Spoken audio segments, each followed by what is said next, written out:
Real quickly, if you would please, because I need to get back to the hospital to get to my mother.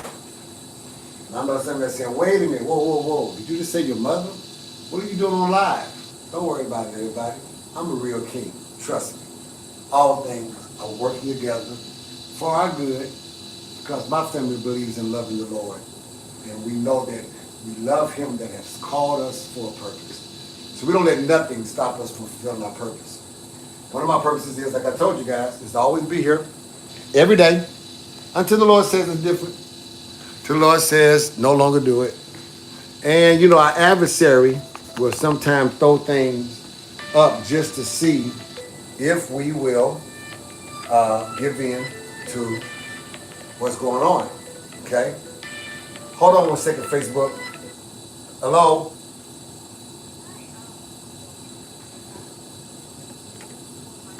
Yes, yes,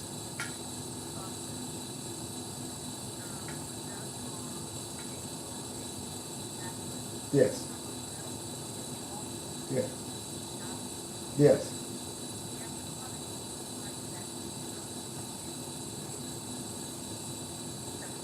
Okay, 887?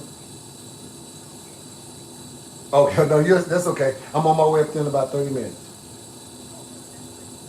Okay, thank you.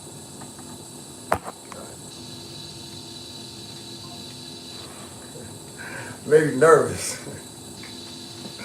All right, so that was the hospital calling me, telling me they got my mom in her private suite. And I'm a real king. It's put like that. Put like that. When I tell you that my mom is getting D-Roy treatment, she's getting D-Roy treatment. That's why I decided to wear this tonight, because that's how I'm going up here. Just to remind them, just in case, you know, they want to act a nut. They ain't never seen that many people show up at a hospital with that kind of authority and what we bring. Yeah, so facing your impossibilities. Let me talk to you about that real quick. I said something about it in our 1 minute segment, but facing your impossibilities. And you know, the fact is, all of us in life is going to have to face sometimes the most impossible thing that we never thought we would have to face. I did not wake up this morning thinking that I'm going to have to rush my mom to the ER. I had a dream, though. This is the thing that's funny. I had this dream, I had this feeling a couple of weeks ago that something happened to my mother, and I had to be the one to step in. I'm the baby boy of the family.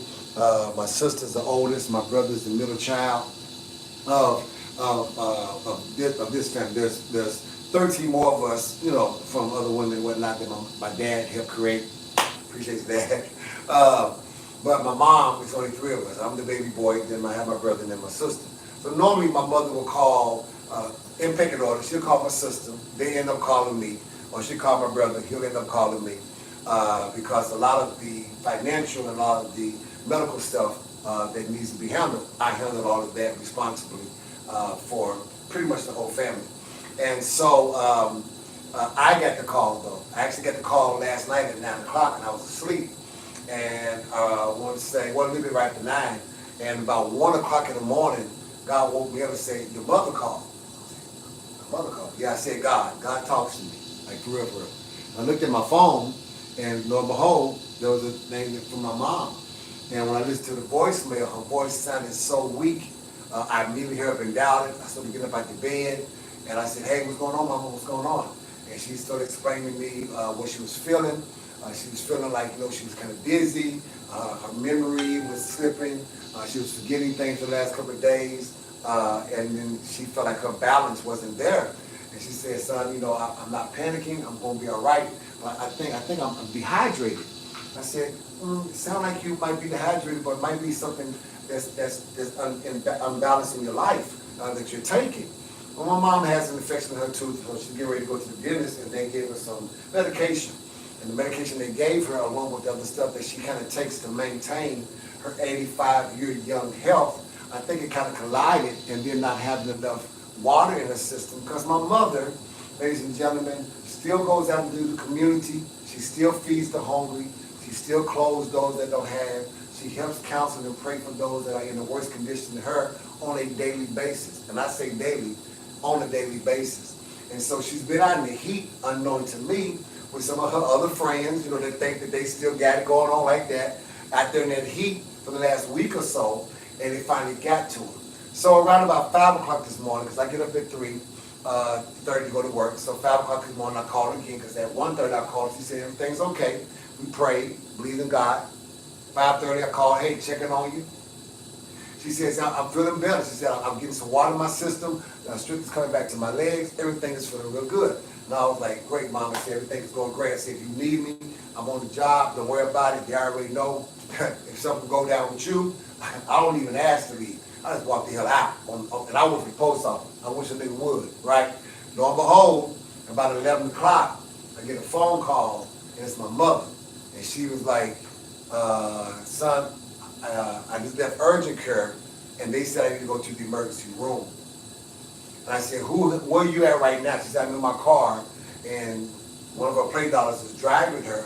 I said, driving you to the hospital or driving you where? Because she needs to stop the car. I'm on my way now. And she's like, no. I said, no. She needs to stop the car. You need to tell her to take you home, and I'll be there by the time you get there. And so I went ahead and raced, ran out the building, went ahead and raced, got home. My mom is sitting there putting her purse together. She's standing up. I said, "Let's you go into the emergency room." I said, "You look like you're right." Well, I was trying to tell you. They said that I possibly had a stroke or the beginning parts of it. They just want me to just get checked out because I'm 85 and blah, blah, blah. I said, well, how are you feeling? She said, I'm feeling pretty good.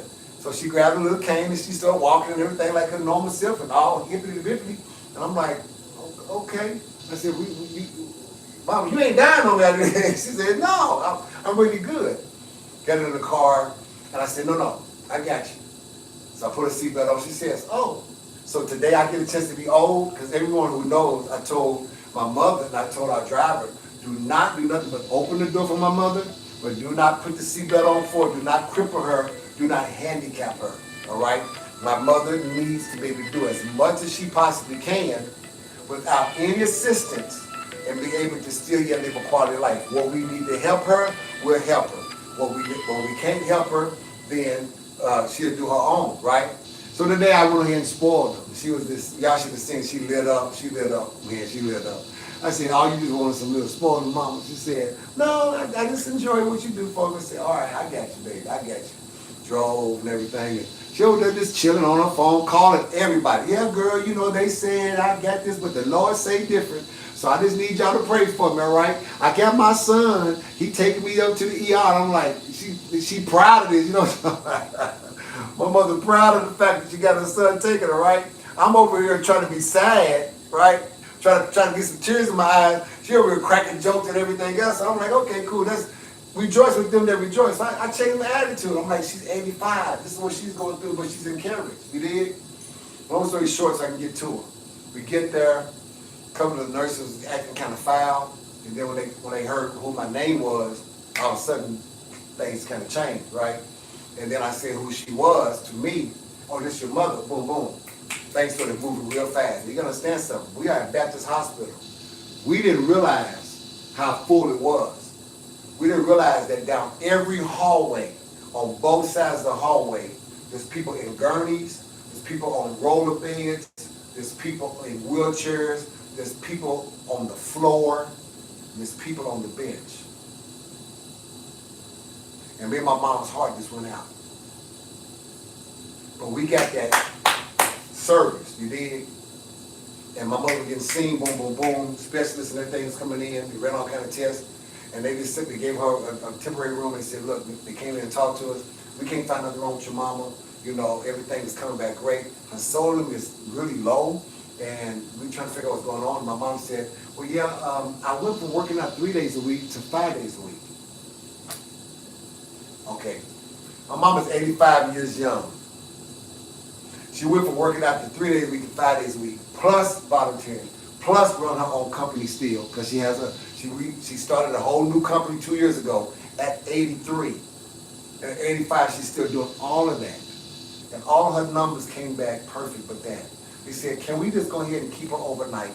We're going to put her in a private room on the private floor that we have for certain people to stay at. I said, yeah, of course, no doubt.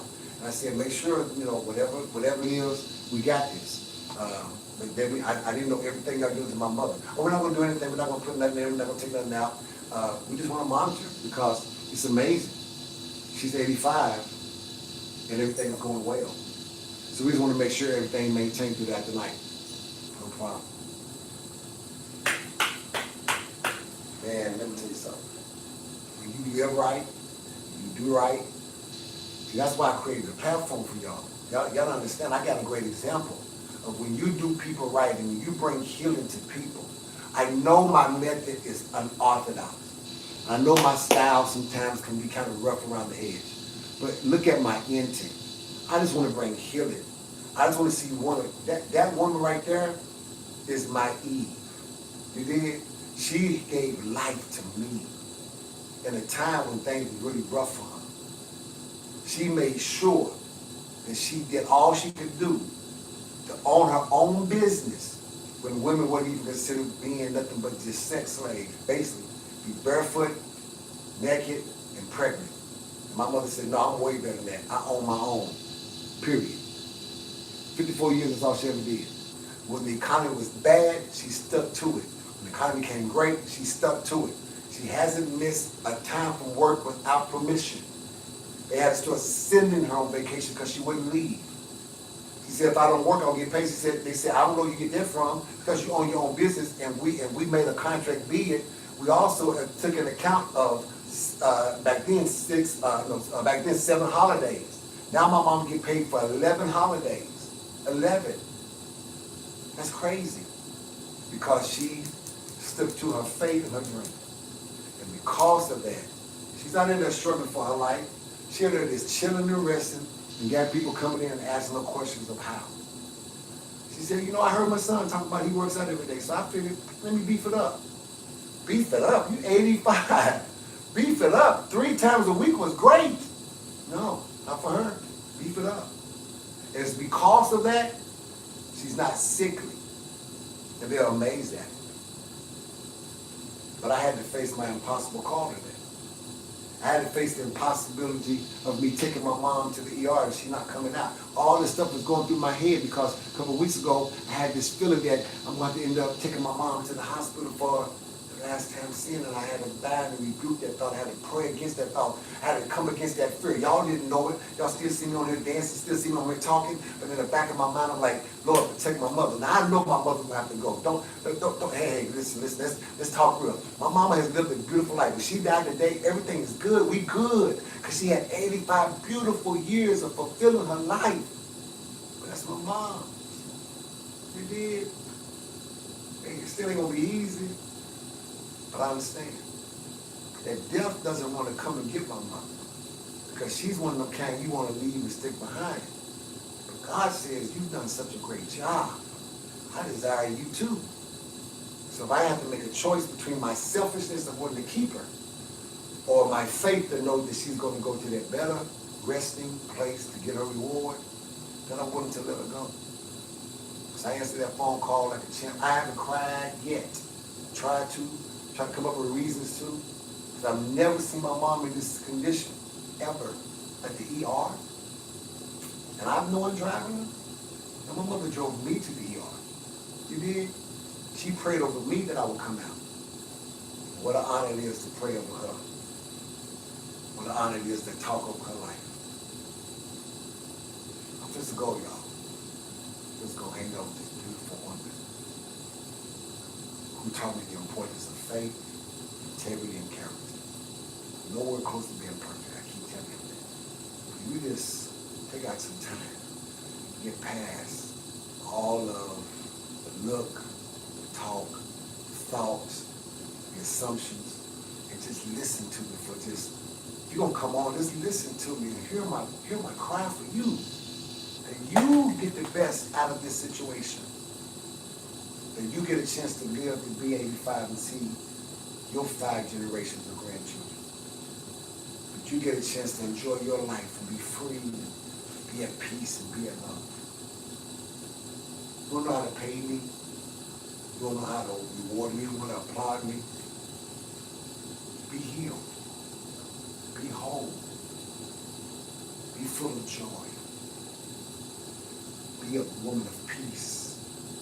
woman of great character. Make your hands be able to be prosperous. Your mouth to speak life. Your heart to show love. Your sex to be able to bring hope. Not just try to get us off. But let us be able to create this hope that we can be able to do some great things for the one that we say we love, called you. Help King. Help Eve come alive again. And then Eve, help King get these other men to stand up to be who they really are. One of the more minutes do that. Outside of that, I'll be blessed. From this anointed dwelling place, from who God has made me to be, a king and a priest, I speak blessings upon all of you all. May God's grace and face smile upon you. May you have fun and enjoy your life. Keep me in prayer. I'll always pray for you. KingHulk, baby.